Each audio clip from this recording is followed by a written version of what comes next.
नमस्कार, उत्तराखंड की खबरों के साथ मैं हूं मनोज मानस। खबरों का रुख करेंगे उससे पहले देख लेते हैं इस वक्त की अहम सुर्खियां। उत्तराखंड में जल्द हो सकता है मंत्रिमंडल विस्तार पर राजधानी देहरादून में हलचल, कमान की हरी झंडी का इंतजार। अगले कुछ दिनों में कैबिनेट विस्तार होने की संभावना।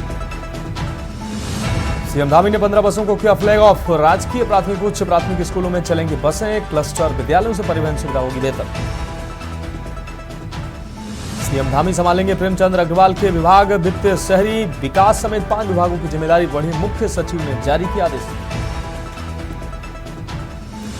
प्रेमचंद के इस्तीफे के बाद बड़ी सियासत। कांग्रेस ने महेश भट्ट पर कसा तंज। बीजेपी ने कहा कांग्रेस अपने विधायकों पर भी कार्रवाई करे। चमोली में पंचायत चुनाव के बहिष्कार का ऐलान। ग्रामीणों ने सड़क सुविधा का मांग को लेकर किया था ऐलान। थराली तहसील में तहसीलदार को सौंपा ज्ञापन। और उत्तराखंड में शासन में बड़ा फेरबदल। 13 आईएएस अफसरों के विभाग बदले गए, 10 आईपीएस के किए गए ट्रांसफर। आप देख रहे हैं के न्यूज, खबरों का सारथी। और अब खबर विस्तार से। हम रिपोर्ट से बुलेटिन की शुरुआत करते हैं। उत्तराखंड के केदारनाथ धाम में गैर हिंदुओं पर प्रतिबंध लगाने की तैयारी चल रही है। इस बात की जानकारी स्थानीय विधायक आशा नौटियाल ने दी है। आपको बता दें, आशा नौटियाल ने कहा कि कुछ गैर हिंदू केदारनाथ धाम को बदनाम करने के लिए वहां पर मांस, मछली व शराब परोसने का काम कर रहे हैं। ऐसे में उन लोगों को उनको चिन्हित करते हुए उन पर प्रतिबंध लगाया जाएगा। पिछले दिनों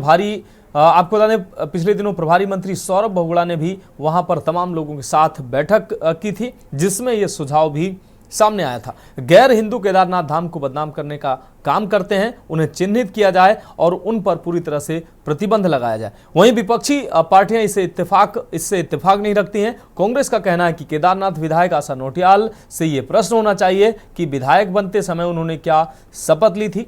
उन्होंने कहा था कि देश की एकता अखंडता अक्षुण्ण रखूंगी, तो क्या गैर हिंदू देश या प्रदेश के नागरिक नहीं है? कुल मिलाकर जहां भाजपा इसे धार्मिक स्थल की पवित्रता से जोड़कर पेश कर रही है, वहीं कांग्रेस इसे धार्मिक आधार पर राजनीति करने का हथकंडा करार दे रही है। यह हम रिपोर्ट देखें।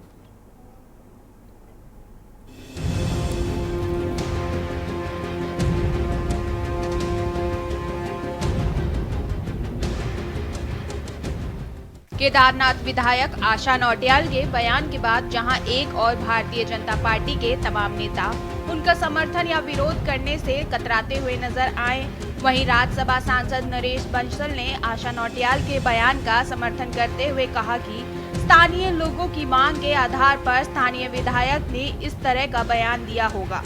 साथ ही बंसल ने कहा कि जिस तरह से पूर्व में तमाम ऐसी सनातन विरोधी घटनाएं सामने आई हैं, जिससे सनातन धर्म का अपमान हुआ है, इसलिए मेरा भी यही मानना है कि गैर सनातन लोगों को, यहाँ जो लोग सनातन धर्म में अपनी आस्था नहीं रखते हैं, उनको हमारी इस पवित्र यात्रा में प्रतिबंधित किया जाना चाहिए। देखिए, अभी हमारे माननीय प्रभारी मंत्री आदरणीय सौरभ बहुगुणा जी ने भी वहाँ पर पूरे प्रशासन के साथ, स्थानीय जनता के साथ और जो वहाँ पर व्यवसायी हैं, होटल व्यवसायी, घोड़े खच्चर वाले और तमाम जितने भी टेंट और दुकानें लगाने वाले, फड़ लगाने वाले जितने भी लोग थे, सब उस मीटिंग में आए हुए थे और सबके साथ उन्होंने मीटिंग करी। उन लोगों के महत्वपूर्ण सुझाव लेने के लिए भी वो मीटिंग थी और व्यवस्थाओं के संबंध में भी मीटिंग थी। उस मीटिंग में भी खुले रूप से वहाँ के जो स्थानीय व्यवसायी हैं, उन्होंने यही बात करी कि जो मतलब वहाँ पर कुछ गैर हिंदू लोग इस तरह की हरकतें कर रहे हैं, वहाँ पर मीट, मांस, शराब वगैरह ले जाने का जो काम कर रहे हैं, वो धाम को बदनाम करने का काम हो रहा है। तो निश्चित तौर पर मैं भी यही कहूंगी कि उस पे इन चीजों को जांच करके, देख करके ऐसे लोगों पे प्रतिबंधित होना चाहिए वहां पर। और जो हमारे धाम की केदार बाबा की जो महत्ता है, जिसके लिए लोग दर्शन करने आते हैं भक्ति भाव से, वो भक्ति भाव से लोग दर्शन करके जाएं और ऐसी चीजें वहां पर न हो, ऐसा मेरा भी प्रयास रहेगा। मैं ये कहना चाहता हूं कि आशा नौटियाल से यह प्रश्न होना चाहिए कि विधायक बनते समय उन्होंने क्या शपथ ली थी, उसको याद है? उन्होंने कहा था देश की एकता और अखंडता को अक्षुण्ण रखूंगी, देश के संविधान का अक्षरशः पालन करूंगी, ये ओथ ली थी। तो विधायक रहते हुए जिस शपथ को लेने के बाद वो विधानसभा की सदस्य के रूप में उन्होंने कार्य शुरू किया और इस तरीके का बयान दिया, क्या माइनॉरिटी के लोग या अन्य धर्म को मानने वाले लोग इस देश के नागरिक नहीं है? इस बात का उत्तर आशा नौटियाल जी को देना चाहिए। जितने वहां घोड़े खच्चर चलते हैं उसमें 50% से ज्यादा लोग माइनॉरिटी के हैं जो खच्चर और घोड़े चलाते हैं। और उनको ये भी बताना चाहिए कि अमरनाथ की गुफा की खोज किसने की थी। दिमाग बड़ा करना चाहिए, सनातन धर्म बहुत बड़ा है। ये जो माननीय विधायिका जी का बयान है, ये आधार से हटकर है। देखिए, राज्य किसी की बहूती नहीं है। संविधान में हर आदमी को अधिकार है कि कोई अपना व्यापार करने, अपना कारोबार करने, अपने बच्चों के कोई व्यवसाय करने के लिए हिंदुस्तान के किसी भी कोने जा सकता है। कहीं इस तरह की कोई पाबंदी पूरे हमारे मुल्क में नहीं है कि कोई ये कह दे कि यहाँ मुसलमान आएगा और गैर मुस्लिम नहीं आएगा, या गैर मुस्लिम आएगा, मुसलमानों की यहाँ एंट्री नहीं। मुस्लिम समुदाय का बहुत बड़ा योगदान इस राज्य को बनाने में है। सुझावों को रखा है और ऐसा अनुभव में उनके आया होगा कि जो सनातन विरोधी लोग हैं वो वहां पर किसी ना किसी प्रकार का षड्यंत्र करते रहते होंगे, जिससे वहां का सामान्य जनजीवन प्रभावित होता होगा और सामान्य सामाजिक सौहार्द प्रभावित होता होगा। इसलिए उन्होंने ये मांग की है और ये स्वाभाविक भी है कि चार धाम पूरे विश्व में सनातन के प्रसिद्ध धाम है। लोगों की अकाट श्रद्धा है उनमें, तो उसकी श्रद्धा का सम्मान रखने वाले लोगों को ही वहां पर आने की अनुमति होनी चाहिए। केदारनाथ धाम में गैर हिंदुओं के प्रवेश को प्रतिबंधित करने की मांग को लेकर विधायक आशा नौटियाल के बयान का संत समाज ने खुलकर समर्थन किया। संतों ने कहा कि धार्मिक स्थलों की पवित्रता बनाए रखना हर श्रद्धालु का कर्तव्य है और इस संबंध में नियमों का पालन किया जाना चाहिए। उनका मानना है कि यदि केदारनाथ धाम की छवि खराब हो सकती है तो गैर हिंदुओं के प्रवेश पर प्रतिबंध लगा देना चाहिए। संतों ने एक स्वर में कहा कि केदारनाथ और अन्य प्रमुख तीर्थ स्थलों की गरिमा को बनाए रखने के लिए सख्त नियमों की आवश्यकता है। संतों का आरोप है कि निश्चित रूप से कुछ गैर हिंदू ऐसे होते हैं जो बाहर से आकर धाम को बदनाम करने के लिए गैर कानूनी गतिविधियों में शामिल होते हैं। ऐसे में सरकार को हिंदू धर्म की परंपराओं का सम्मान करते हुए मंदिरों की मर्यादा को बनाए रखने के लिए उचित कदम उठाने चाहिए। केदारनाथ धाम में गैर हिंदुओं के प्रवेश वर्जित के संदर्भ में जो उनका बयान है वो बहुत सराहनीय है। वास्तव में हमारे उत्तराखंड में देवभूमि इसको हम बोलते हैं और देवभूमि में जिस प्रकार से जिहादियों ने धर्म स्थानों की पवित्रता को भंग करने के प्रयत्न किए हैं, ऐसे में केवल केदारनाथ धाम ही नहीं अपितु चारों धामों में गैर हिंदुओं का प्रवेश वर्जित होना चाहिए और वहां पर किसी भी प्रकार का व्यापार भी प्रतिबंधित करना चाहिए।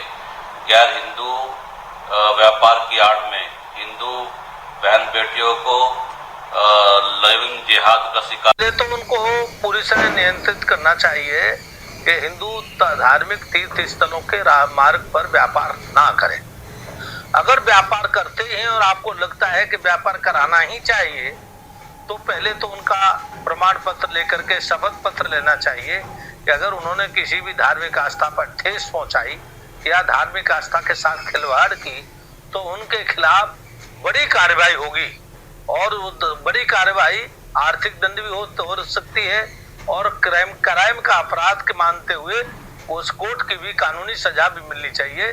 बयान दिया है और इसका स्वागत होना चाहिए क्योंकि वो सनातन धर्म के स्थान है, उनकी पवित्रता शुद्धता बनी रहनी चाहिए क्योंकि जो लोग गाय का मांस खाते हैं या मदिरा पान करते हैं उनका वहां जाना वास्तविकता में शास्त्रों के अनुसार भी निषेध है। और आशा जी ने जो मुद्दा उठाया उसका पूरी उत्तराखंड की जनता समर्थन करती है, साधु समाज भी उसका स्वागत करता है। माननीय मुख्यमंत्री जी से हमारा आग्रह है कि इस विषय पर गंभीरता से लेकर के जो लोग कार्य क्षेत्र में काम करने वाले हैं उनके ऊपर भी ये बंधन होना चाहिए, भले वो किसी भी धर्म के हों। अगर वो काम करने वाले कर्मचारी हैं या मजदूर हैं तो वहाँ कम से कम मांस और मदिरा का सेवन ना करें, जिससे देवभूमि की जो पवित्रता है, चार धामों का जो दुनिया में एक नाम है, पूरी दुनिया से लोग दर्शन करने आते हैं और आने वाले अगले महीने से 4 धाम यात्रा शुरू होने जा रही है।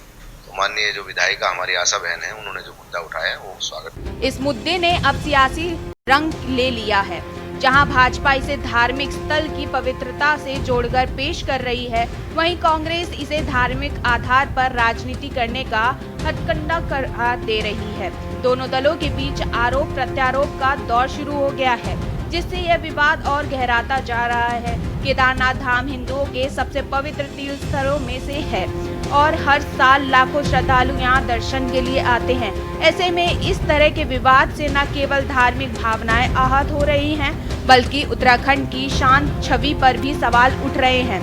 अब सभी की नजर इस बात पर टिकी है कि सरकार और प्रशासन इस मुद्दे पर क्या कदम उठाते हैं। Desk report Uttarakhand. अब रुक करेंगे अगली अहम खबर का। उत्तराखंड हाईकोर्ट ने गरुड़ तहसील में गरुड़ गंगा नदी पर बन रही बहुमंजिला पार्किंग के निर्माण कार्य को लेकर बड़ा कदम उठाया है। कोर्ट ने नगर पंचायत गरुड़ और कार्यदायी संस्था ब्रिडकुल को नोटिस जारी कर 2 सप्ताह में जवाब मांगा है। ये मामला गरुड़ तहसील निवासी दिनेश चंद्र सिंह द्वारा दायर जनहित याचिका के बाद हाईकोर्ट पहुंचा है।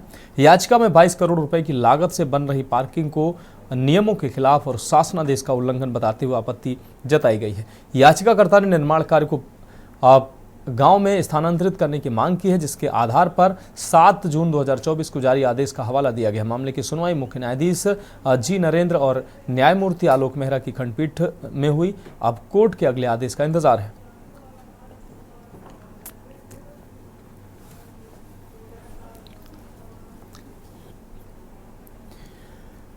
रुक करेंगे अगली अहम खबर का। सितारगंज में अवैध रूप से संचालित आपको बता दें, अवैध रूप से संचालित हो रहे मदरसों पर मंगलवार को राजस्व विभाग और पुलिस विभाग की संयुक्त टीम ने सीज की कार्रवाई की है। एसडीएम खटीमा रविंद्र सिंह बिष्ट, कोतवाल नरेश चौहान, तहसीलदार पूजा शर्मा और अन्य अधिकारियों की टीम ने पुरुष, महिला, पीएससी और पुलिस कर्मियों के साथ मिलकर मदरसों को प्रशासनिक रूप से बंद किया है। सीओ भूपेंद्र सिंह धोनी ने पुलिस कर्मियों को कार्रवाई के दौरान अलर्ट रहने के निर्देश दिए हैं। एसडीएम रविंद्र सिंह बिष्ट ने कहा कि यह कार्रवाई शासन के आदेश पर की जा रही है, ताकि अवैध मदरसों की गतिविधियों पर अंकुश लगाया जा सके। उनके पास कोई करिकुलम होता है, न कोई अकाउंटेबिलिटी होती है, इससे जो बच्चे यहाँ तालीम पाते हैं उनका फ्यूचर अंधकार में होता है। लिहाजा सरकार की तरफ से यह आदेश हुआ है कि जो अवैध रूप से मदरसे संचालित कर रहे हैं, जो किसी भी करिकुलम को फॉलो नहीं करते, उनको सील करने की कार्रवाई कीजिएगा। इसी के क्रम में आज हम सितारगंज में हमने चिन्हित किए 17 मदरसे जो अवैध रूप से संचालित हुए, उनको सीलिंग की कार्रवाई कीजिए। आज हम यहाँ पर सील करें। खबर हरिद्वार से, जहां पथरी थाना क्षेत्र के जट बहादुरपुर गांव में दलित युवक की गोली मारकर हत्या से आक्रोश फैल गया है। भीम आर्मी ग्रामीणों और परिजनों ने भीम आर्मी के लोगों के साथ न्याय की मांग को लेकर जोरदार प्रदर्शन किया। मामले को गंभीरता से लेते हुए भीम आर्मी के प्रदेश अध्यक्ष महक सिंह ने गांव पहुंचकर पीड़ित परिवार से मुलाकात की और न्याय दिलाने का भरोसा दिया। भीम आर्मी प्रमुख व नगीना सांसद चंद्रशेखर आजाद ने भी वीडियो कॉल के जरिए परिवार से बातचीत कर हर संभव मदद का आश्वासन दिया। बढ़ते तनाव को देखते हुए प्रशासन सतर्क है और गांव में पुलिस बल तैनात कर दिया गया है। पुलिस ने 36 घंटे में सभी आरोपियों की गिरफ्तारी का आश्वासन दिया। लड़का तो बाहर जा रहा था जवाला, तो इसको घेर कर मारा गया 8-10 जनों में, इसके प्लानिंग के साथ इसको गोली मारी। प्रधान जी रुक करेंगे अगली अहम खबर का। मंत्रिमंडल विस्तार और फेरबदल की चर्चाओं के बीच उत्तराखंड के वन मंत्री सुबोध उनियाल ने हरिद्वार के कनखल स्थित जगत गुरु आश्रम में शंकराचार्य राजराजेश्वरम से मुलाकात की है। मंत्री ने लगभग 1.5 घंटे तक आरएसएस से जुड़े बड़े संत और शंकराचार्य से बातचीत की। हालांकि मीडिया से बातचीत में मंत्री ने इस मुलाकात को शिष्टाचार भेंट बताया और कैबिनेट फेरबदल के सवालों से बचते हुए कोई प्रतिक्रिया नहीं दी।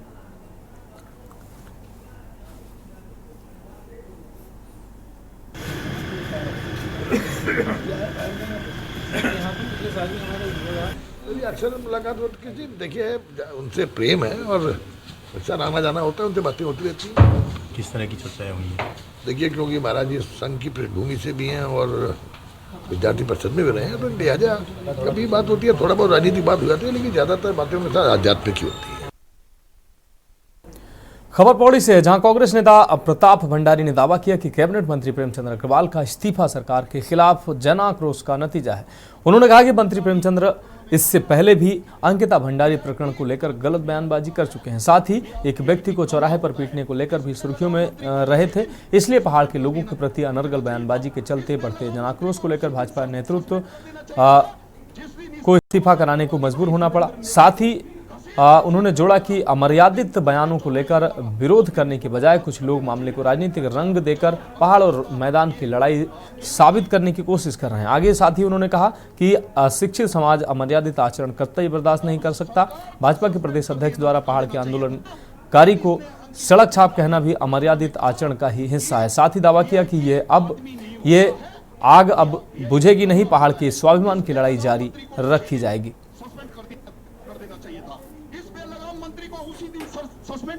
अब ये ऐसा है कि प्रेमचंद्र अग्रवाल जी को जहाँ तक मैं कहना चाहूँगा कि प्रेमचंद्र अग्रवाल जी ने जो है भाई इससे पहले भी कई बार वो जो है अमर्यादित व्यवहार कर चुके हैं। जब अंकिता भंडारी प्रकरण सामने आया था तो उस समय प्रेमचंद्र अग्रवाल जी ने कहा कि भाई जो है वीआईपी व्यक्ति नहीं होता है, वीआईपी कमरा होता है। तो ये प्रेमचंद्र अग्रवाल जी कई बार और भी कई चीज़ें, जैसे सुरेंद्र नेगी को उन्होंने चौराहे पे पीटने का काम किया। उसके बाद जो है विधानसभा सत्र के दौरान उन्होंने किस तरह से अमर्यादित भाषा का प्रयोग किया है। तो अब कहने का मतलब ये है कि भाई प्रेमचंद्र अग्रवाल जी ने जो बातें बोली हैं उससे तो उनको मंत्री पद से तो उनको जाना ही तय था। तो फिलहाल खबरों में वक्त एक ब्रेक का, जल्द हाजिर होंगे। आप देख रहे हैं के न्यूज, खबरों का सारथी। ब्रेक के बाद खबरों में एक बार फिर से आपका स्वागत है। बढ़ेंगे अगली अहम खबर की ओर। हरिद्वार में महामंडलेश्वर स्वामी रूपेंद्र प्रकाश जी महाराज ने औरंगजेब की मजार हिंसा में हिंदुओं पर हुए हमले और उनके घरों पर आक्रमण की कड़ी निंदा की है। स्वामी जी ने कहा कि औरंगजेब एक आक्रांता था जिसने हिंदुओं पर अत्याचार किए, इसलिए इस देश में उसका कोई सम्मान या स्थान नहीं है। उन्होंने जोर देकर कहा कि भारत की संस्कृति सहिष्णुता और शांति पर आधारित है, लेकिन इतिहास में अत्याचार करने वालों को महिमामंडित करना स्वीकार नहीं हो सकता है। इस घटना ने एक बार फिर ऐतिहासिक आक्रांताओं के प्रति लोगों की भावनाओं को उजागर किया है। औरंगजेब के द्वारा जिस प्रकार से हिंदुओं के ऊपर अत्याचार की पराकाष्ठा की गई। खबर हरिद्वार से है, जहां रोशनाबाद स्थित जिला जेल में स्पोर्ट्स कैंप आयोजित किया गया। स्पोर्ट्स कैंप का उद्घाटन इंडियन ऑयल के चेयरमैन ने किया। उन्होंने बताया कि जिला जेल में आयोजित इस पहल से देश के 8 राज्यों के कारागार लाभान्वित होंगे। कैदियों को शारीरिक और मानसिक तौर पर स्वस्थ बनाने के उद्देश्य से उन्हें खेलकूद से जोड़ा जा रहा है। इससे विभिन्न कारणों से कारागार पहुंचने वाले बंदियों में सकारात्मकता का भाव विकसित किया जा सकेगा, जिससे वो कारागार से बाहर जाने पर सामाजिक दायित्वों के प्रति बेहतर योगदान कर सकेंगे। स्वागतम स्वागतम स्वागतम आपका स्वागत। To proceed for the lightning of Kashipur में मंगलवार को कई मदरसों पर एक साथ कार्रवाई की गई है। आपको बता दें, एसडीएम के नेतृत्व में यह कार्रवाई जसपुर एसडीएम की मौजूदगी में की गई, जिसमें पुलिस बल के जवान भी तैनात थे। जांच के दौरान मदरसों के कागजात में भारी गड़बड़ी और अनियमितताएं उजागर हुई हैं। कमेटी की लापरवाही को देखते हुए प्रशासन ने कड़ी कार्रवाई की चेतावनी दी है। जमीन, कागज और संचालन सभी में अनियमितताएं पाई गई, जिसके कारण प्रशासन अब सख्त रवैया अपनाने की तैयारी में है।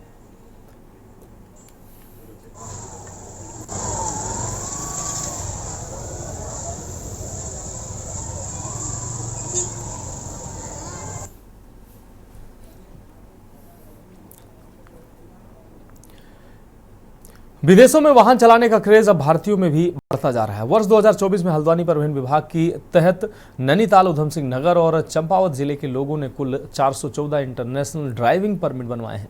इसमें 52 महिलाएं भी शामिल हैं। अधिकतर लोग कनाडा, ऑस्ट्रेलिया, ब्रिटेन और न्यूजीलैंड जैसे देशों में यात्रा करते हैं। संभागीय परिवहन कार्यालय के आंकड़ों के अनुसार उधम सिंह नगर जिले से सबसे अधिक इंटरनेशनल ड्राइविंग परमिट जारी हुए हैं। रुद्रपुर आरटीओ कार्यालय से 139, काशीपुर आरटीओ कार्यालय से 124 और हल्द्वानी आरटीओ कार्यालय से 121 इंटरनेशनल लाइसेंस जारी किए गए। 2025 में जनवरी से फरवरी तक 14 लोगों को इंटरनेशनल ड्राइविंग लाइसेंस जारी किया गया है। विदेश यात्रा और कामकाजी युवाओं में ये लाइसेंस पाने की रुचि बढ़ी है, क्योंकि इस लाइसेंस से कई देशों में गाड़ी किराए पर लेना और ड्राइविंग करना आसान हो जाता है। संभागीय परिवहन अधिकारी संदीप सैनी ने बताया कि इंटरनेशनल ड्राइविंग परमिट बनाने के लिए आवेदकों को कुछ जरूरी दस्तावेज जैसे पासपोर्ट, वीज़ा, टिकट, आयु और निवास प्रमाण पत्र, मेडिकल प्रमाण पत्र और भारतीय नागरिकता प्रमाण पत्र जमा करना होता है। इंटरनेशनल ड्राइविंग परमिट जो है उसको बनाने के लिए सबसे पहले हमारा जो parivan.gov.in जो भारत सरकार की साइट है उस पर जाएँ। उसके लिए आपको पासपोर्ट चाहिए होता है, जिस कंट्री में जा रहे हैं वहाँ का वीज़ा चाहिए होता है, अगर ऑन अराइवल वीज़ा है तो वो मेंशन करना पड़ता है, और एक फॉर्म 1A होता है जिसमें किसी भी सरकारी हॉस्पिटल से एक मेडिकल चाहिए होता है, और आपका लाइसेंस जो है इंडियन ड्राइविंग लाइसेंस वो वैलिड होना चाहिए, और इसकी ड्यूरेशन जो है वो 1 साल की होती है। और अभी अगर हम लास्ट ईयर की बात करें तो लगभग 156 लाइसेंस बने हैं, जिसमें से 121 जो हैं वो मेल्स के बने हैं और बाकी जो है फीमेल्स के बने हैं। ज़्यादातर ट्रेंड जो देखा जाता है वो हमारा जैसे कनाडा हो गया, ऑस्ट्रेलिया हो गया, इन कंट्रीज़ में लोग काफ़ी जाते हैं क्योंकि ट्रांसपोर्ट का वहाँ पर उनको जॉब भी मिलता है, या खुद अगर आप टूरिज़्म के लिए भी जा रहे हो तो हमारा जो 1 साल का जो वैलिडिटी होता है इस लाइसेंस का, इस लाइसेंस के बेस पे आप वहाँ पर गाड़ी भी ड्राइव कर सकते हो। तो जैसे रेंट अ कार स्कीम वगैरह वहाँ पर भी लागू हैं। रुद्रपुर में होली के दिन एक महिला और उसकी बेटी को कोल्ड ड्रिंक्स में शराब पिलाकर जबरन दुष्कर्म की कोशिश के आरोप में मामले में घिरे भाजपा पार्षद शिव कुमार गंगवार के खिलाफ ट्रांजिट कैंप मामले में थाने में मामला दर्ज कर लिया गया है। पुलिस ने जांच के बाद ये कार्रवाई की है। पीड़िता के मुताबिक होली के दिन वह अपनी बेटी के साथ भाजपा पार्षद की पत्नी से मिलने उनके घर गई हुई थी। आरोपी के पार्षद ने दोनों को कोल्ड ड्रिंक में शराब मिलाकर पिला दी। नशा होने पर पार्षद ने उसकी बेटी से जबरदस्ती करने की कोशिश की। इतना ही नहीं, पीड़िता का आरोप है कि पार्षद की पत्नी भी इस साजिश में शामिल थे। किसी तरह महिला अपनी बेटी को लेकर वहां से भाग निकली। इसके बाद पार्षद अपने साथियों के साथ महिला के घर पर पहुंचा और धमकी दी।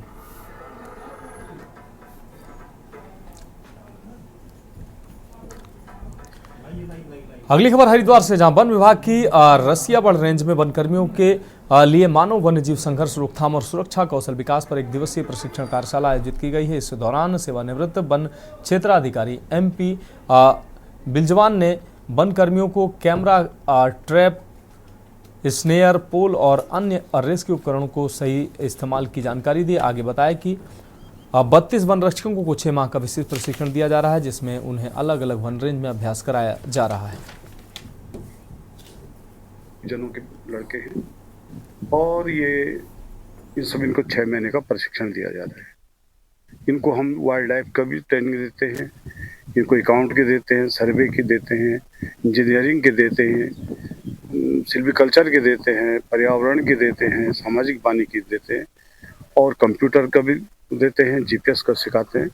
सारे इनको मतलब वैसे इनके 9 सब्जेक्ट मेन हैं और फिर GPS और एक कंप्यूटर अलग होता है। तो जैसे अभी क्लास में हमने इनको पढ़ाया कि भाई ये होता है, जमीन ऐसी होती है, इस पे ऐसी जगह पे ऐसे पौधे लगाए जाते हैं। तो ये फील्ड में जो है ये ज्ञान को अपना जो है वो दोहराते हैं